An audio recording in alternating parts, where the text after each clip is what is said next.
Guys, ആ കസ്റ്റമറെ ഞാൻ ഇറക്കിയിട്ടാ. ഒരു ലേഡി കസ്റ്റമർ ആയിരുന്നു, പ്രഗ്നൻ്റ് ആയിരുന്നു കേട്ടോ. അപ്പോൾ കയറിയപ്പോൾ തന്നെ എൻ്റെ അടുത്ത് പറഞ്ഞു, ചേട്ടാ പതുക്കെ പോകണോട്ടാന്ന് പറഞ്ഞു എൻ്റെ അടുത്ത്. അവർ ഓക്കെ പതുക്കെ പ്രഗ്നൻ്റ് ആണെന്ന് പറഞ്ഞു. അവർ ഓക്കെ പിന്നെ പതുക്കേണ്ട പോകുന്നത്, നമ്മൾ ഇങ്ങനെ പതുക്കെ പോകുന്നു. ഇവിടെ എത്തിയപ്പോൾ ഞാൻ ഇറക്കി കഴിഞ്ഞപ്പോൾ എൻ്റെ അടുത്ത് പറഞ്ഞു, താങ്കൾ വളരെ പതുക്കെയാണ് പോയത്.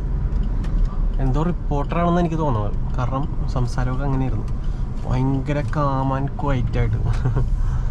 എന്നിട്ട് താങ്ക്സ് ഇട്ടാന്ന് പറഞ്ഞിട്ട് എനിക്ക് ഫണ്ട് കിട്ടുന്നു. അപ്പം അങ്ങനെ 1248 രൂപ നമ്മൾ ഊബറിൽ മാത്രം ഓടിയെടുത്ത് 2:56 സമയം. ഫുഡ് കഴിച്ചിട്ടില്ല.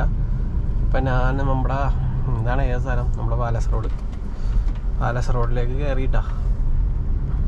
അമരാവതിയിലാണ് ഞാൻ നിൽക്കുന്നത്. അമരാവതിയിൽ നിന്ന് നേരെ പാലസ് റോഡിലേക്ക് കൊണ്ട വഴിയിലാണ്.